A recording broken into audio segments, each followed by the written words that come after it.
우중에도 오늘 교회를 오신 여러분들에게 주님의 긍휼과 또 풍성한 은혜가 가득하시기를 축원합니다. 지난번에 제가 북유럽을 다녀왔는데 참 기대했던 대로 북유럽은 정말 아름다운 나라였습니다. 어디를 가든지 바다에 많이 있었고 산이 있었으며 호수가 있었습니다. 특별히 덴마크의 코펜하겐은 진짜 동화 속의 나라처럼 느껴졌습니다. 그들은 300수십 년 전에 바다와 바다를 잇는 인공의 대운하를 만들어서 동화 같은 도시를 만들었습니다. 그러니까 저런 풍경을 보고 자랐던 안데르센이 인어공주라는 아름다운 동화를 쓸 수밖에 없었습니다. 그래서 이 세상에서 가장 살기 좋은 곳이 어디냐? 바로 스칸디나라라고 하는 것입니다. 북유럽이라고 하는 것이죠. 그런데 저렇게 아름다운 도시와 나라를 이룬 조상이 누군 줄 아십니까? 바이킹이었어요. 원래 저 스칸디나비아 반도는 척박하고 살기가 정말 힘든 땅이었습니다. 그러니까 그들은 해적질, 도적질을 할 수밖에 없었어요. 그래서 이 바이킹은 항상 칼을 들고 삽니다. 그리고 죽을 때도 칼을 들고 죽어요. 맨손으로 죽는 것을 수치로 여겼어요. 칼을 들고 죽어야 바이킹의 자존심을 지킨다고 생각했어요. 여러분, 뷔페 음식의 기원이 어디서 나온 줄 아십니까? 바이킹으로부터 나왔다는 것입니다. 이 사람들은 말이죠, 가는 곳마다 이 바이킹은 사람들을 막 무자비하게 죽이는데, 칼로 죽이는 것은 그건 기본이고 도끼를 가지고 막 그냥 이마를 쪼개서 죽이는 거예요. 지금 졸리는 사람은 도끼가 내 이 이마에 지금 딱 그냥 닿았다 이런 생각을 하시면 정신이 번쩍 들 거예요. 그리고 막 그렇게 무자비하게 죽여가지고 온갖 보물과 식량을 빼앗아서 저 수레로 여러분 가져옵니다. 그리고 나서 이제 그것을 다 진열을 해놔 이제 취향에 좋은 대로 자기가 가져가는 거예요. 바로 이런 문화 속에서 뷔페 음식 문화가 나오게 되었다는 것입니다. 그런데 이들이 이처럼 약탈을 일삼다 보니까 이제 진짜 보물이 어디 있는가를, 도둑놈은 항상 이게 보물이 어디 있는가를 보이는 거예요. 쓰리꾼 딱 보면은 어디에 돈이 있는가를 보는 거예요. 그들도 어디에 진짜 보물이 있는가를 알았어요. 그것이 어디냐? 수도원이었습니다. 수도원은 원래 요새 중에 요새다가 세워요. 그래서 이 수도원에다가 왕들을 비롯하여 귀족들이 모든 그 보물을 그곳에서 다 감춰놨습니다. 소위 은행의 역할을 한 것이죠. 그런데 바이킹이 이걸 한 거예요. 저기에 돈이 많고 보물이 많다는 걸 알았습니다. 바이킹은 그 높은 성벽도 밧줄을 타고 올라가 버려. 그리고 거기에 있는 수도사들을 잔인하게 죽입니다. 수녀들을 잔인하게 죽이고 이 보물들을 뺏어오는 겁니다. 그러다 보니까 그들은 이제 기독교에 대해서 조금씩 알게 되는 거예요. 이게 다른 성을 빼앗는 것보다도요, 거기에 사는 수녀와 거기 그 수도원 내 수도사들은 죽을 때도 정활하지 않아요. 그리고 원수들을 위해서 막 기도하고 죽는 모습을 보여주거든요.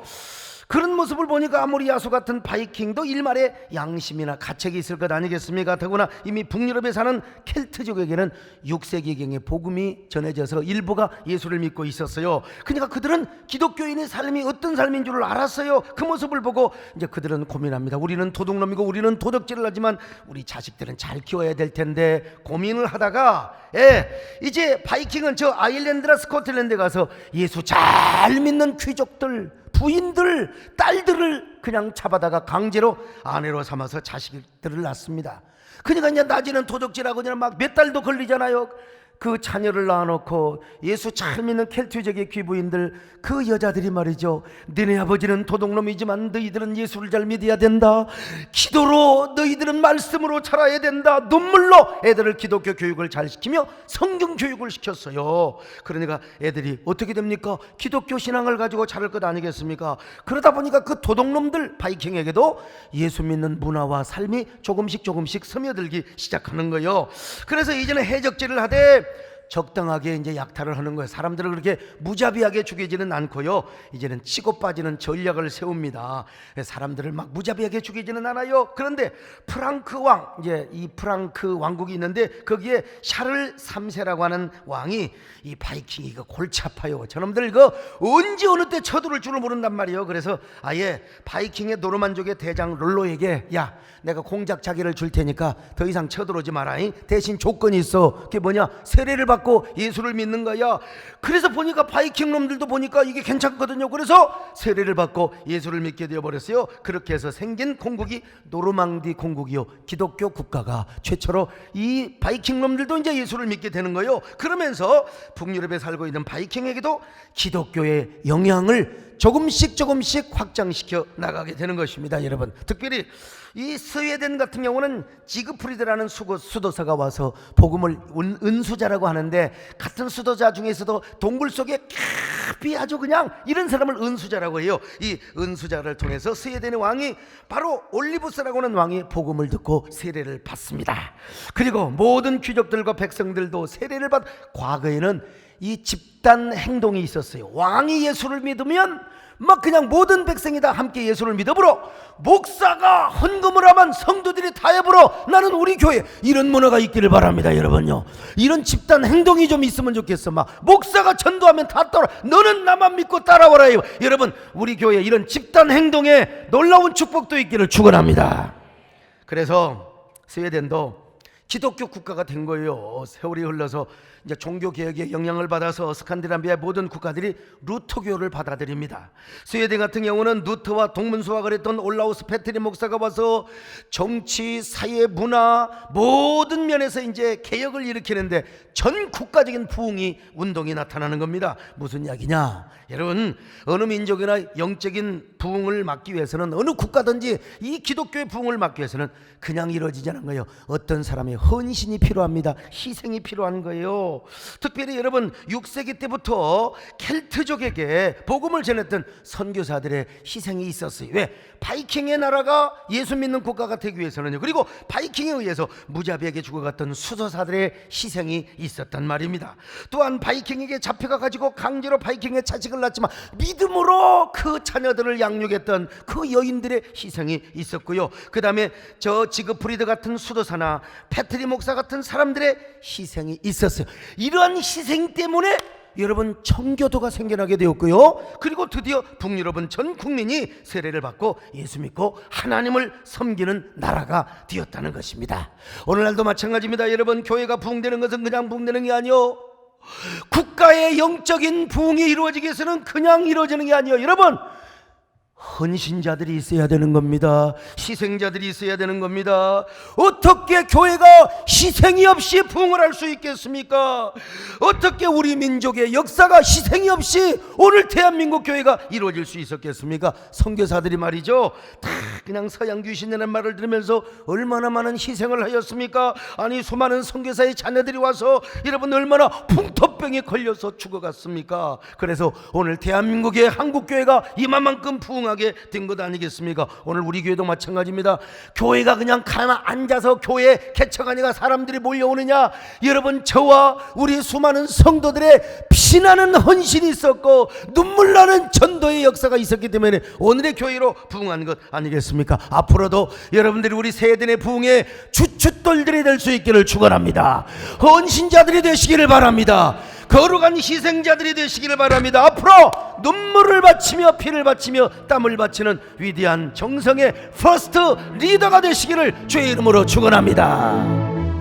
하나님의 사랑이 영원히 함께하니 십자가의 길을 걷는 자에게 순교자의 삶을 사는 이에게 조롱하는 소리와 세상 유혹 속에도 주의 순결한 신부가 되리라.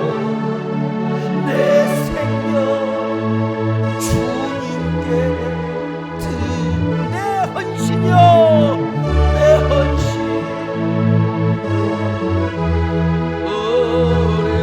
그런데 여러분, 안타까운 일은 무엇이냐?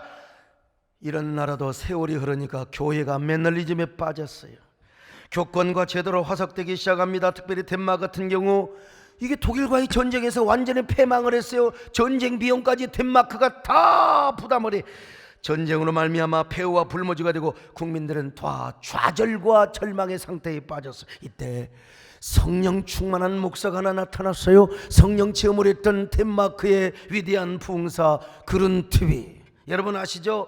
절망과 시리에 빠져있는 국민들에게 여러분 순회 설교를 하게 된 거예요. 여러분, 지옥문에서 돌아서십시오. 지옥문에서 돌아서는 길은 잃어버린 신앙을 회복하는 것입니다. 우리 모두가 다시 하나님께 회개하고 하나님을 만나는 것입니다. 나의 백성들이야, 우리가 하나님께 돌아갑시다. 이때 엔리코 달가스라는 사람이 그런투비 목사님의 설교를 듣고 성령의 위대한 감동으로 환상을 봅니다. 여러분, 그 환상은 백성들이 회개하고 일어나 다시 하나님 앞에 돌아와 하나님을 사랑하는 모습이요, 주여 우리에게 이런 환상을 보여 주옵소서. 이 민족에게 이런 역사를 베풀어 주시옵소서. 그래서 여러분, 덴마크의 황무지의 땅을 가나안 땅과 같은 옥토로 만드는 환상을 보아요.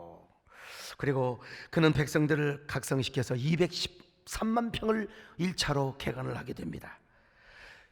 근데 여러분, 또 한 사람이 은혜를 받았습니다. 크리스틴 콜이라고 하는 사람이었어요.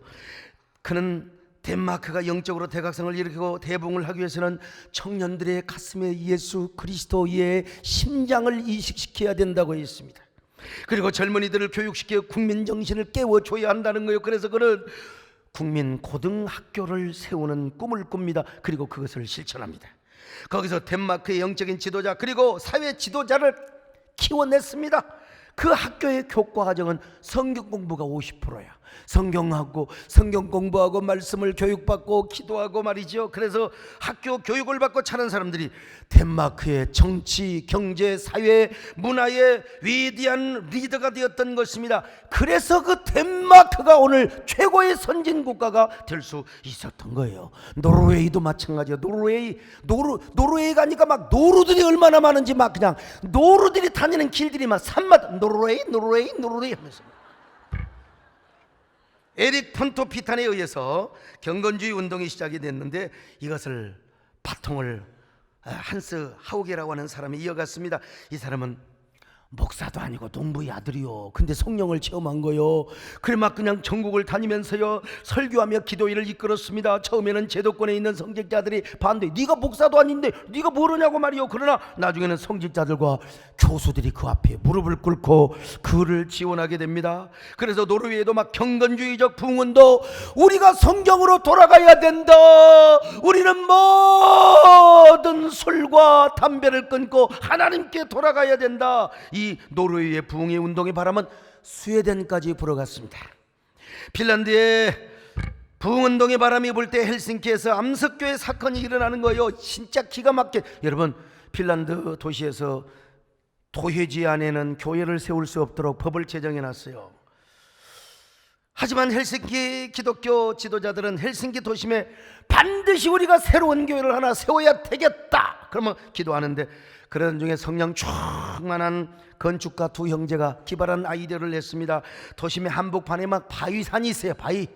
요 바위를 다이나마이트로 뚫어가지고 그 속에다가, 바위 속에다가 예배당을 짓자. 여러분, 시청에서도 뭐라고 반대할 명분이 없었습니다. 그래서 하나님을 사랑하고 교회를 사랑하는 사람들의 눈물과 기도와 땀으로 여러분 암석교회가 생기게 된 것입니다.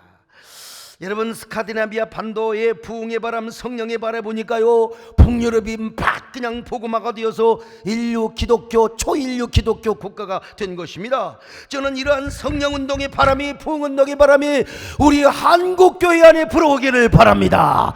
우리 세덴교회 안에 불어오기를 바랍니다. 주여, 우리 교회 안에 부흥의 바람이 불어오게 하여 주옵소서. 부흥의 강물이 흘러가게 하여 주옵소서. 주여, 이러한 영적인 부흥의 축복이 우리 조국교회 안에 일어나게 하여 주시옵소서. 이 땅의 황무함을 보소서. 하늘의 하나님 긍휼을, 우리의 죄악 용서하소서. 이 땅 고쳐 주소서.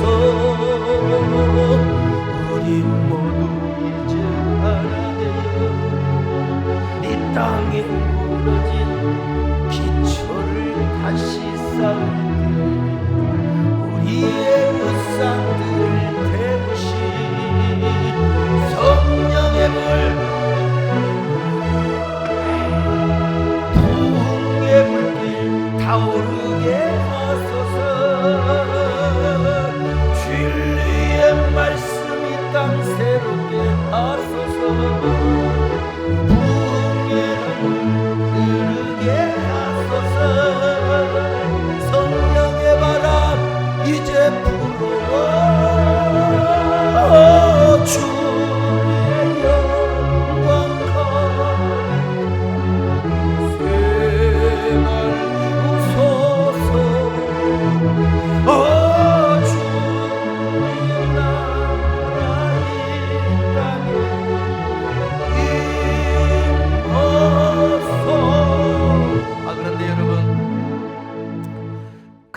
그물로 세웠던 교회가 이제는 텅텅 비어버렸다니까. 주일날 노인 몇 사람? 우리로 말하면 그냥 노인들 틀리 다 빠져갖고 예수 믿는 것. 젊은이들 하나도 없어. 교회 찾아오는 사람 없어요. 핀란드뿐만 아니라 스웨덴, 노르웨이, 덴마크 할 것 없이 교회는 텅텅 비었어요. 텅텅. 교회뿐입니까? 사회적으로는 완전히 반기독교적인 사상과 문화가 쓰나미처럼 휩쓸어 버렸어요. 그래서 지금은, 옛날에는 여러분 유치원과 초등학교에서 기도로 시작하고 성경 공부했던 그 모든 학습이 다 철폐되어 버렸어요. 그리고 대신 유치원에서 동성애를 교육시킵니다. 신데렐라나 백설공주 이야기 대신에 이런 이야기를, 두 명의 왕비가 공주를 키우는 거야. 페어런치 1, 페어런치 2 하면서 또 두 왕이 키우는 왕자 이야기를 가르치는 겁니다. 이거는 노르웨이도 마찬가지요. 노르웨이 어느 부부가 유치원 교육이 잘못됐다고, 야 동성애 하지 마라, 우리는 남녀 사랑을 해야 된다, 이 반동성애 교육을 시켰더니 유치원 교사가 이 부모를 고발했어요. 그러자 오슬로시에서는 이 부부의 양육권을 박탈해버려. 내 부모가 내 자녀를 키우지 못해 사회복지기관에서 이 자녀를 키우고 있는 거예요. 지금 미친 나라예요. 미친 나라. 그뿐입니까? 기독교 국가였던 나라에 가서 선교사가 노방전도 좀 했다고 고발을 받아가지고 체포해서 감옥살이. 그래도 목사들은 먹고 사는데 지장이 없어요. 정부에서 종교세 받아가지고 목사들이 월급 주니까 뭐 전혀 가정생활에 지장이 없는 거예요. 그러니까 꿀먹은 벙어리죠. 목회자들이. 전 국민이 예수를 믿던 북유럽 국가들 지금도 다 적어도 80% 이상이 다 예수 믿어. 아무리 타락했다 해도 교회를 안 나가서 그렇지. 왜 이렇게 되었을까? 왜 이렇게 되어버렸을까? 왜? 몇 가지 이유가 있는데, 첫째는 북유럽의 교회들이 공식적으로 영혼 구원과 세계 선교를 포기하고 사회 문제나 인권 문제로 방향을 돌렸기 때문에 그렇습니다. 1998년 스웨덴의 웁살라라고 하는 시가 있는데 여기서 WCC 대회를 열었습니다. 우리나라도 이놈의 WCC 때문에 몸살을 앓았습니다. 1959년 우리 교단과 통합직이 나누어지게 된 것도 WCC 때문이요. 그때 WCC는 공산주의를 수용했어요.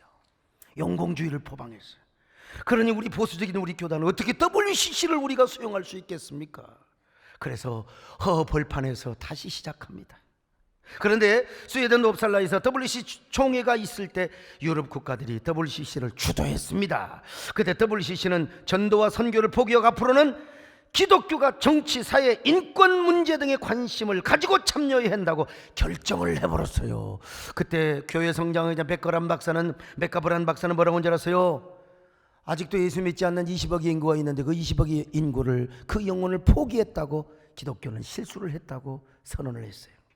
그러면서 북유럽 국가뿐만 아니라 서유럽이 다 영혼 구원과 선교보다는 이제부터는 뭘 관심을 갖느냐? 사회 문제나 인권 문제에 치중을 하게 되었던 것입니다.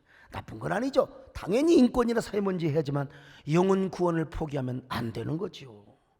그러니까 프랑크푸르트 학파들과 그리고 네오막시즘의 이 주장, 이런 사상이 그냥 북유럽을 강타하면서 이제는 사람이면 누구나 평등해야 된다, 성평등도 마찬가지다, 동성애를 수용하게 된 거예요.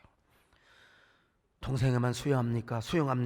혐오 차별이나 이 차별금지법 등을 만들어가지고 교회로 하여금 진리를 진리대로 선포하지 못하고 죄를 죄라고 말하지 못하게 교회 이 모든 목사들 입을 다 그냥 찬물통을 씌워버린 거예요. 그러니까 교회가 쪼그라드는 거예요. 저희 일행이 스톡홀름의 아름다운 절경을 보러 갔을 때 두 남자 동성애자가 벤치에 앉아가지고 서로 사랑을 속삭이는 거예요. 와, 참. 근데 그 옆에 동성애자들이라고 하니까 서광수야는 좀 옆으로 갔어요. 그럴 때 그놈들이 말이죠, 혀를 낼름낼름 하는 거예요. 우리 서광수 같은 분이 아마 동성애자들이 굉장히 매력적으로 보였던 것 같아요. 매력적으로. 두 번째, 국가가 종교를 통제하는 시스템 때문이었어요. 북유럽 국가들은 루터교를 수용했습니다. 우리 개신교는 크게 두 부류로 나눌 수 있는데, 하나는 칼빈의 교리를 따르는 리포먼드 처치가 있고요, 또 하나는 이 루터의 종교개혁의 가르침을 따르는 루터란 처치가 있어요. 근데 칼빈에 의하면 교회와 국가의 영역은 다르지만 교회는 국가와 통치자의 권위를 인정하고 그들을 위해 기도할 뿐만 아니라 통치 행위에 협력해야 된다. 그리고 국가와 통치자는 교회를 보호하고 신앙생활을 잘하도록 도와줘야 한다고 했습니다. 여기서 아브라함 카이프의 유명한 그 영역 주권 사상, 저 도표로 나와 있는 거죠. 우리는 여러분 칼빈의 가르침을 따르는 신앙생활을 하게 돼서 얼마나 감사한지 모릅니다. 그런데 이 루터란 처치는요, 기독교가 국교가 되는 시스템을 수용하게 된 거예요. 언더우드 선교사가 참 훌륭한 것은요, 고종 황제가 너무 힘드니까 우리 기독교를 국교로 삼자. 근데 언더우드 선교사가 no, never, 절대 아니라는 거예요. 왜? 기독교는 자생적으로 국교가 되면 처음에는 좋은 것처럼 보이지만 나중에 국가의 통제를 받게 되어 있는 것입니다. 이 북유럽 국가들도 마찬가지입니다. 처음에는 국가들의 왕이 정말 하나님을 사랑하고 교회를 세우고 보호해주기 위해서 기독교를 국가 종교로 삼은 거예요. 다 예수 믿도록 하기 위해서. 그런데 이런 북유럽 국가들이 이제 20세기에 와서는 뭘 표방합니까? 사회주의를 표방하게 된 거예요. 그래서 국가가 요람에서 무덤까지 백성들의 삶을 책임져 준다는 겁니다. 그러다 보니까 국가가 교회까지도 이제 통제하게 되고 교회까지도 지배하게 되는 거예요. 관리하고. 왜 그런 상황에서 국가가 통상의법을 필요해서 반기독교 악법을 만들게 될 때 루터교의 지도자들은 꿀먹은 벙어리가 된 겁니다. 아무 말도 못하는 거예요. 물론 개신교의 신앙을 지키면서 끝까지 동성애를 반대했던 목사님도 계십니다. 그 사람은 옥계 그린 목사님이요. 옥계 참깨 들깨는 목사님. 이분은 2004년부터 이렇게 외쳤습니다. 지금 기독교 지도자들과 교회가 하나 되자면 북유럽도 동성애가 통과가 되고 반드시 교회가 사멸이 되어버리고 말 것입니다. 그러므로 교회 지도자들과 교회가 하나로 뭉쳐서 북유럽 반도의 나라를 우리가 지켜내야 됩니다. 이렇게 외쳤는데 누구도 도와주는 사람이 없었대. 누구도. 오히려 루터교의 대주교와 지도자들은 동성애법이 통과되는데 통일을 해줘버렸다는 가정입니다. 그래서 스웨덴이 동성애법이 통과되고 나니까 노르웨이, 덴마크, 핀란드 전부 다, 그래서 노르웨이 가면은 노르들도 동성애를 하는 거예요. 몰라요. 아무튼 간에요. 여러분, 독일의 경건주의 학자였던 스페너는 일찍이 국가가 교회를 통제하는 순간 교회는 사멸한다고 망한다고 했어요. 이걸 알았어야 되는데, 이걸 알았던 미국의 그 유명한 대통령 3대 대통령 제퍼슨 대통령은요, 정교분리 원칙을 이야기한 거예요. 국교화되면 처음에는 좋은데 나중은 국가가 종교를 지배하게 되면 종교는 비극이다. 이걸 제퍼슨이 알았어요. 이게 정교분리 원칙의 이 그 정신을 알아야 돼요. 교회는 보호받아야 된다는 거죠. 국가가 간섭해서는 안 된다는 겁니다. 그러나 아무리 국가가 종교를 통제하는 시스템이라 하더라도 기독교 지도자들만 깨어 있었고 힘을 합쳤더라면 이런 일은 일어날 수 없어요. 기독교 지도자들이 사상적으로 깨어있고 영성으로 무장되어 있으면 이런 일이 있을 수가 없다 이 말이요. 지도자의 영성이 이렇게 중요한 것입니다. 근데 이런 반대하는 사람이 나타날까 봐 정부에서 돈을 다 줘버렸어. 돈을 지도자들한테 다 돈을 주고 지시간도 설교하는데 뭐 조는 사람이 좀 생길지도 몰라요. 마귀가 돈을 갖다 주는 거야. 야 줘라라. 이게 그냥 국가의 수상에 그냥 돈을 갖다 줘버리니까 종교 지도자들이 그것 먹고 그냥 다 동조를 해버리고 만 거예요. 여러분, 어쨌든 어느 방송에, 교계 방송에 이런 뉴스가 나왔다고 하더만 러시아 밑에 조그만 나라 조지아라는 나라가 있어요. 아이 조지아 그런 좀 이상한데 아무튼요.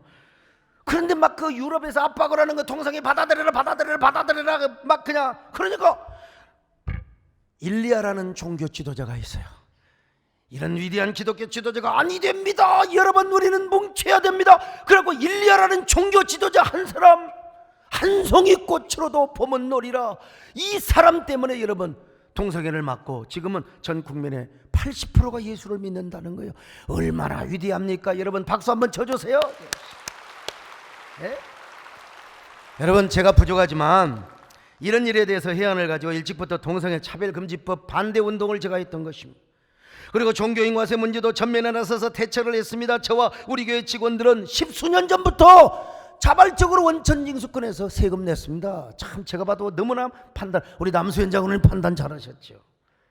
교회가 세금을 매려고 왜 교회가 교회 장부를 국세청에서 조사하는 일은 없어야 되지 않습니까? 그건 국가 권력이 교회를 통제하는 거니. 그거야말로 국가가 종교를 통제하는 것이 아니고 무엇이겠습니까? 그래서 제가 지난번에도 경기도에 나쁜 성평등 조례 반대 집회를 할 때 여러분 제가 전면에 나서가지고 여러분 제가 폐기하자고 했어요. 이때 우리 교회 김범수 집사님이 처음부터 끝까지 피켓을 들고 맨 앞자리에 앉아서 끝까지 집회에 참석을 했습니다. 우리 이철희 장로님께서 이 일을 이루기 위해서 다각적인 노력을 해왔습니다. 종교인과세 시행령을 만들 때도 김진표 장로님께서 얼마나 애를 쓰셨는지 몰라요. 우리 존경하는 우리 이동섭 장로님도 공동 발언하면서 이걸 바가지로 얻으면서 이런 일을 했어요. 여러분, 앞으로 우리 교회뿐만 아니라 우리 대한민국에 다음 해에 총선 때 이런 훌륭한 신앙의 정치가들이 많이 나오도록 우리 응원의 박수를 하시기를 바랍니다. 세 번째, 교회가 국가의 종교 서비스 기관으로 전락을 하였기 때문입니다. 북유럽 교회를 가보니까 예배가 없어요. 말씀과 기도가 사라져버렸어. 성도들의 헌신이 없습니다. 그러니 교회는 요가 수업을 해서 돈을 벌어. 이게 교회예요? 관광객들에게 돈 받아가지고 세상에. 그리고 마약 중독자 자살 예방 정신상담, 그 다음에 뭡니까 난민 도우미 등 종교 서비스, 국가가 지정하는 종교 서비스, 그러고 보조금 타먹고. 여러분, 이게 교회냔 말이에요.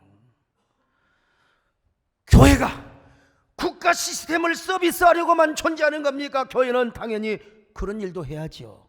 건강한 사회를 위해서 교회가 이런 기능은 하기는 해야 되지만, 그러나 더 궁극적이고 본질적인 목적이 있습니다. 그것은 무엇입니까? 영혼을 구원하고 하나님의 나라를 건설하는 것입니다. 하나님의 왕국과 진리를 지키는 거요, 이것이 바로 교회의 본질이요 목적이기도 합니다. 그러기 위해서 뭐가 살아있어요? 말씀과 기도가 살아있어야 되는 것입니다. 근데 교회가 말씀과 기도가 죽고 이 본연의 사명을 감당하지 못하니까 이 세상적으로는 살기 좋죠. 거기 뭐 적어도 뭐 8만 불 9만 불, 그리고 뭐 거지들도 담배게 주니까 얼마나 좋아요. 근데 영적으로 볼 때는 폐허의 나라요, 황무지의 나라요, 불모사유가 되어버리고 말았어요. 여러분, 북유럽 도시의 거리를 걸어다니는 사람들의 모습, 어느 누구 하나 웃고 가는 사람이 보이십니까? 다 인상 쓰고요, 찡그리고 다녀요. 다 대부분 보면 여행 온 사람들의 얼굴도 낭만인 것처럼 보이지만, 여러분, 제 눈에는 그들의 가슴은 텅 빈 가슴, 텅 빈 공허와 공백을 자랑하는 모습으로 보이는 거예요. 스칸디나비아의 하늘은 푸르고 맑기만 한데 제 눈에 보이는 저들의 모습은 꿈을 잃어버리고 검은 상복을 입은 채 슬픈 얼굴로 낯선 거리를 배회하는 모습으로만 보였습니다. 제 눈으로는 말이죠. 그들은 모두 주님이 필요했습니다. 다시 주님을 만나야 할 사람이었습니다. 거기 거리에 보면은 막 악기를 연주하는 사람들이 보이더라고. 막 뭘 불고 말이죠. 내가 만약에 그때 하모니카를 안 가져가서 그렇지, 하모니카를 가져갔더라면 나도 가서 이런 노래를 불렀을 거예요.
이런 노래 다 알 거 아니요. 내가 북유럽 말은 못하더라도 노래는 알 거 아니요. 어릴 때부터 들었던 풍어를 있어가지고 참으로 저 쓸쓸한 교회당 안에서는 하나님이 울고 있는 것처럼, 하나님이 통곡하는 것처럼 느꼈어요. 그래서 저는 거리에 홀로 서서 옛날 바이킹의 야성이 기독교 영성으로 굽히던 그런 찬란한 역사를 회고하고 생각해 봤습니다. 그리고 저 덴마크로 달리는 크루즈 안에서는 이제 다시 역행의 그 역사의 진로를 역행시킬 수 없는가? 북유럽에 다시 기독교의 문화의 꽃을 피우는 한 송이 꽃으로 퍼물르게 할 수는 없는가? 저는 북유럽의 비경에도 감탄하였지만 마음으로 울고 오는 시간이 더 많았어요. 하나님이 오늘날 부족하지만 이 종을 쓰시려고 하나님의 미리서 연단을 시키고 미래를 바라보는 포사이트를 갖게 하셨는가? 그리고 또 하나 질문을 해봤어요. 기독교 사회주의는 가능한가? 여러분, 다 기독교 사회주의적인 정신으로 출발을 했는데 나중에는 네오막시즘이 들어와서 완전히 유물론적인 공산주의 사상을 가지고 나라가 그렇게 흘러가 버리게 된 거예요. 그래서 아니야, 결국 네오막시즘 사회로 가는 거야. 그러니까 사회주의는 불가능해. 기독교 사회주의도 불가능해. 거기는 예수 그리스도가 중심이 돼야 되고 예수 그리스도의 정신이 기초가 돼야지. 그렇지 않으면 결국은 유물론적 사회주의로 가는 거야. 교회도 사멸하는 거야. 그럼 생각해 봤어요. 오늘 기도의 영성과 전도의 영성이 아주 사그러들지 않는 한국교회는 아직도 기회가 있다. 그리고 여전히 기도의 불이 타오르고 전도의 열정을 불태우고 있는 우리 세대교회는 여전히 한국교회의 소망이다. 우리 세대교회는 여전히 살아있다. 한국교회의 소망이 되자. 그러면서 우리 교육자들뿐만 아니라 열심히 현장에서 전도하는 우리 전도단원들, 또 열심히 무보수로 수고하는 우리 평교원의 양육간사들, 그분의 모습이 제 눈에 어른거렸습니다. 눈시울이 젖었습니다. 그리고 가는 곳마다 마음으로 이렇게 연설을 썼어요. 그들을 향하여 이러한 말을 내가 여러분 외친다고 알아듣습니까? 한국말로. 그들 대부분 다 본토어를 쓰는데, 영성에 목마른 당신이여, 당신은 지금 어디로 가고 있습니까? 이 살기 좋은 땅에서 왜 당신들의 마음은 텅 빈 공허의 공백만을 찾아가고 있는 건가요? 그대들의 영혼은 하나님을 향한 갈망이 없나요? 하나님을 향한 굶주림과 배고픔을 느끼지 않고 있나요? 영성을 갈망하는 그대들이여, 영성을 그리워하는 당신이여, 도대체 당신들은 언제나 하나님께 돌아오시겠습니까? 어느 때나 교회로 돌아오시겠습니까? 돌아오셔야 됩니다. 돌아와야 됩니다. 오늘 본문의 사마리아 여인이 그랬어요. 그녀 역시 영원히 굶주림을 느꼈던 사람입니다. 영원히 목마름을 느꼈습니다. 그래서 예수님께서 당신이 주는 물은 영원히 목마르지 않고 한 번 마시면 그 안에서 영원히 샘솟듯 솟아오른다고 하시자, 나에게도 그 물을 주세요. 나에게도 그 물을 주셔서 영원히 목마르지 않는 샘물 내 안에서 영원히 목마르지 않게 하옵소서. 요한복음 4장 15절 보실까요? 시작. 여자가 이르되 주여 그런 물 내게 주사 목마르지도 않고 또 여기 물 길러 오지도 않게 하옵소서. 여러분, 그녀가 마침내 누구를 알았어요? 예수님을 알았습니다. 이분이야말로 이 땅에 오신 참 메시아요 그리스도라는 사실을 알았어요. 자, 25절로 26절 같이 봅니다. 시작. 여자가 이르되 메시아 곧 그리스도라는 이가 오실 줄을 내가 아노니 그가 오시면 모든 것을 우리에게 알려주시리이다. 예수께서 이르시되 내게 말하는 내가 그라 하시니라. 그녀는 예수님을 만났습니다. 알았을 뿐만 아니라 얼마나 감격했을까, 얼마나 행복했을까요? 지금까지 5 남편을 통해서도 만족을 느끼지 못하고 행복을 느끼지 못했던 이 여인은 여러분, 예수님을 만나자마자 영혼의 갈증이 해소되었습니다. 해갈의 축복, 영혼의 목마름과 굶주림과 텅 빈 공허를 느끼며 살다가 예수님을 만났을 때 얼마나 감격했을까요? 얼마나 행복했을까요? 그래서 아마 그녀는 이런 노래를 부르고도 남았을 거요. 알았네, 알았네, 나는 알았네, 나는. 전부 다 남진장로님처럼 해봐요. 주님 앞에가 나를 맡겼네, 진정 기쁜 날이네. 자, 알았네요. 알았네, 나는 알았네, 잿빛 생활에 지쳤음을 세상 괴란 찾아봤음 고통뿐이었다네. 그러니까 그러니까 이 여자가 예수 만난 감격과 기쁨을 가지고 동네방네 가서 여러분 내가 예수님을 만났다오. 여러분 내가 어떤 여잔데 내가 완전히 미친 여자였잖아. 나는 희망을 모르고 사랑을 모르고 행복을 몰랐던 여자였어요. 나는 행복이 없고 만족이 없었던 여자였어요. 근데 내가 예수님을 알고 예수님을 만나고 참 행복을 얻었습니다. 여러분도 나처럼 행복하려면 예수님을 만나보세요. 예수님 만나러 갑시다. 그대가 만일 참된 행복을 찾게 되면 예수님을 만나보세요. 그분으로 인하여 참 평안을 얻으며 나와 같이 고백할 거요. 할렐루야. 예수가 좋다고